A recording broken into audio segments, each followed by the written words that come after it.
Hello everyone, कैसे हैं आप लोग। तो आज हम डिस्कस करेंगे रिसेंटली भारतीय गवर्नमेंट ने मल्टी मॉडल लॉजिस्टिक पार्क्स के लिए एक ट्री पार्टी जो है एग्रीमेंट साइन किया है अंदर भारतमाला परियोजना।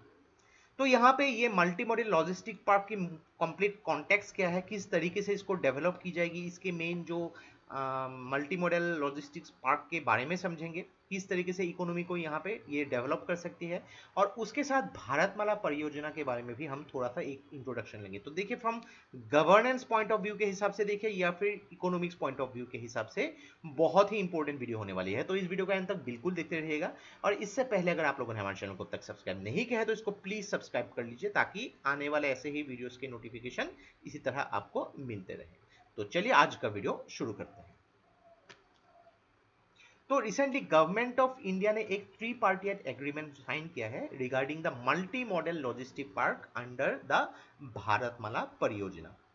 तो देखिए, जब भी यहाँ पे मल्टी मॉडल लॉजिस्टिक पार्क जो है ये इसका कॉन्सेप्ट आता है तो मेन क्या होता है कि सेंट्रलाइज्ड फ्राइट कंसोलिडेशन।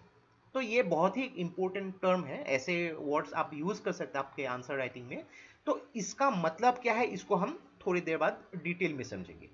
तो सेंट्रलाइज फ्राइट कंसोलिडेशन क्या होती है, और उसके थ्रू हम लोग की जो लॉजिस्टिक्स के जो खर्चे होते हैं उस खर्चा को जो है लगभग यहाँ पे 14% अभी जीडीपी का हो रहा है पूरे इंडिया के हिसाब से अगर देखा जाए, तो उसको जो है 10% ऑफ द जीडीपी से भी कम करना मेन जो है इंटरनेशनल स्टैंडर्ड के को मेंटेन करके उसको 10% तक भी कम करना जो लॉजिस्टिक कॉस्ट है उसका मेन ऑब्जेक्टिव है।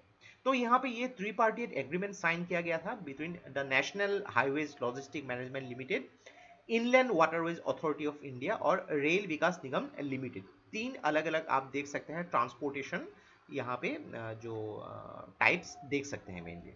तो यहाँ पे थ्रू एमएमएलपी यानी कि जो मल्टी मॉडल लॉजिस्टिक पार्क्स यहाँ पे मेन एंश्योर करेंगे कि जो भी कार्गो है वो कार्गो को अलग अलग तरीके से जो है उसको शिफ्ट किया जा सके, ट्रांसफर किया जा सके एक जगह से दूसरी जगह through waterways, dedicated freight corridor या फिर रोड ट्रांसपोर्ट के थ्रू। तो पहले थोड़ा सा यहाँ पे आइडिया लगा लेते हैं कि ये मल्टी मॉडल लॉजिस्टिक पार्क कैसे काम करती है।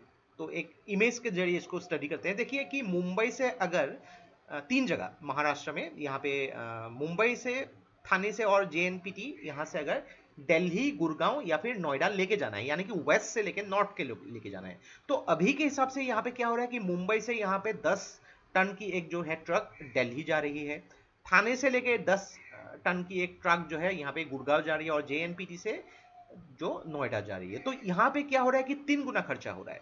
लेकिन देखिए यहाँ पे अगर एक मल्टी मॉडल लॉजिस्टिक पार्क जो है मुंबई में बनाया गया और एक दिल्ली में बनाया गया, तो क्या होगा, यहाँ पे मुंबई, थाने और जेएनपीटी से मुंबई एमएमएलपी तक आएगी, और यहाँ से एक बहुत ही बड़ा जो ट्रक है, 30 टन का ट्रक या फिर रेल से दिल्ली एमएमएलपी जाएगी।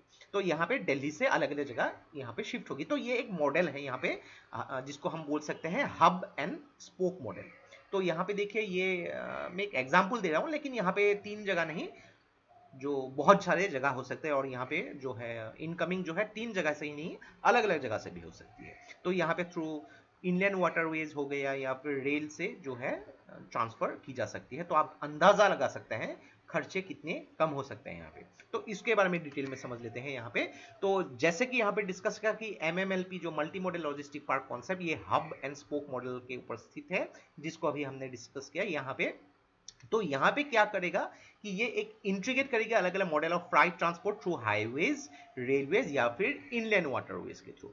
तो यहाँ पे जो अगर बात करेंगे, इसको इस तरीके से प्लान किया गया है कि state of the art skill warehousing facility भी होनी चाहिए। वेयर हाउसिंग फैसिलिटी की क्यों होनी चाहिए, बहुत सारे पेरिशेबल आइटम होती है यहाँ पे, फ्रूट्स वेजिटेबल्स होती है जो खराब हो सकती है, तो उसके लिए वहाँ पे वेयर हाउसिंग फैसिलिटी भी होनी पड़ेगी, उसको अलग अलग तरीके से अलग अलग कैटेगरी में उसको स्टोर करने के लिए। रेलवे साइडिंग होनी चाहिए, कोल्ड स्टोरेज होनी चाहिए, यहाँ पे कस्टम क्लियरेंस की भी व्यवस्था होनी चाहिए, इजी होनी चाहिए, अलग अलग यार्ड की फैसिलिटी होनी चाहिए अलग अलग जगहों के लिए, वर्कशॉप्स होनी चाहिए यहाँ पे ताकि उन सबको ठीक से किया जाए, पेट्रोल पंप्स होना चाहिए यहाँ पे, ट्रक जो है अलग अलग ट्रक्स, उसके पार्किंग की व्यवस्था होनी चाहिए, एडमिनिस्ट्रेटिव के लिए एक बिल्डिंग होनी चाहिए यहाँ पे, यहाँ पे जो बोर्डिंग अनलोड करना या लोड करना होनी चाहिए, यहाँ पे ईटिंग जॉइंट्स होनी चाहिए, वाटर ट्रीटमेंट प्लांट, ये सब कुछ जो है मल्टी मॉडल लॉजिस्टिक पार्क में मौजूद होती है।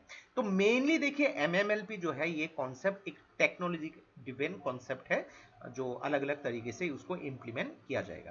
तो यहां तक हम लोगों ने एक आइडिया लगा लिया कि एमएमएलपी काम कैसे करेगी। लेकिन देखिए अभी एमएमएलपी काम करने के लिए यहाँ पे सड़कें भी ठीक होनी चाहिए, जो ट्रांसपोर्टेशन की जो मीडियम है वो ठीक होनी चाहिए।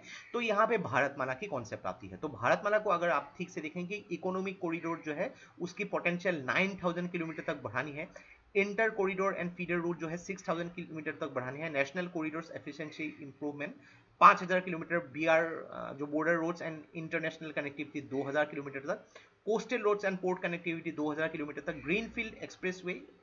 तो ग्रीनफील्ड मतलब क्या है कि एक ऐसी जगह जहां पे कुछ भी स्टार्ट नहीं किया गया है, कंप्लीटली नई तरीके से उसको स्टार्ट किया जाएगा। या फिर ब्राउनफील्ड का मतलब होती है कि यानी कि एक ऐसी जगह जो अबैंडन्ड है या फिर वहां पे कंटामिनेशन की पॉसिबिलिटी है। तो ग्रीनफील्ड एक्सप्रेस हाईवे लगभग 800 किलोमीटर आगे बढ़ानी है, बैलेंस जो नेशनल यहाँ पे एनएचडीपी के थ्रू यहाँ पे लगभग 10,000 किलोमीटर की उसको आगे बढ़ानी है। तो लगभग यहाँ पे 34,800 किलोमीटर की रोड्स जो है उसको कंस्ट्रक्ट किया जाएगा और उसमें लगभग 5,35,000 करोड़ इन्वेस्ट की जाएगी यहाँ पे। तो इसके बारे में भी डिस्कस कर लेते हैं थोड़ा। तो भारतमाला परियोजना जो है एक अम्ब्रेला प्रोग्राम है अंडर द हाईवे सेक्टर, यहाँ पे ministry of road transport and highways के अंदर यहाँ पे आती है। तो यहाँ पे देखिए कि जो ट्रांसपोर्टेशन की एफिशिएंसी बढ़ानी होगी, यहाँ पे जो अलग अलग कॉरिडोर है उसको इंप्रूव करनी होगी, उसको डेवलपमेंट करनी होगी, ताकि मल्टी मॉडल लॉजिस्टिक पार्क जो है इसकी कॉन्सेप्ट को आगे बढ़ाया जा सके। और यहाँ पे चोक पॉइंट्स यानी कि जो पॉइंट टू पॉइंट कॉन्सेप्ट को एलिमिनेट करके हब एंड स्पोक मॉडल को आगे बढ़ाया जा सके। तो इसके लिए अगर बात करेंगे मेनली स्पेशली कॉन्सेंट्रेट किया जा रहा है कि नॉर्थ ईस्टर्न पार्ट की, तो यहाँ पे बहुत ही ज्यादा पोटेंशियल है नॉर्थ ईस्टर्न पार्ट, उसको आगे लेके जाने के लिए। तो यहाँ पे इनलैंड वाटरवेज के थ्रू उसको जो है आगे बढ़ाया जा सकता है। तो अगर बात करेंगे मल्टी मॉडल फ्लाइट मूवमेंट, 7 अलग अलग वाटरवेज टर्मिनल जो रिवर ब्रह्मपुत्र है आसाम में, वहाँ पे प्लानिंग हो रही है थ्रू इनलैंड वाटरवेज, अलग अलग जगह पोर्ट जैसे कि धुबरी, सिलघाट, विश्वनाथ घाट, निमाती, डिब्रूगढ़, सेंगाजान, उड़ियामगढ़, ये सब अलग अलग जो पोर्ट्स इनलैंड वाटर बस के लिए इसको डेवलप किया जाएगा। अभी देखा जाएगा कि अगर भारतमाला परियोजना इसमें कौन सी चीजों के ऊपर एम्फेसिस की जाएगी। तो मेनली देखिए यूज ऑफ टेक्नोलॉजी, जैसे कि टेक्नोलॉजी हमने डिस्कस किया कि किस तरीके से उसको इंप्लीमेंट किया जा सकता है, साइंटिफिकली प्लानिंग होनी चाहिए यहाँ पे, उसके लिए प्रोजेक्ट प्रिपरेशन और एसेट मॉनिटरिंग की व्यवस्था भी होनी चाहिए, ताकि ठीक से जो है वो काम कर सके, एक सिस्टम के हिसाब से काम कर सके और उसमें एफिशिएंसी जो है आउटपुट की ज्यादा हो।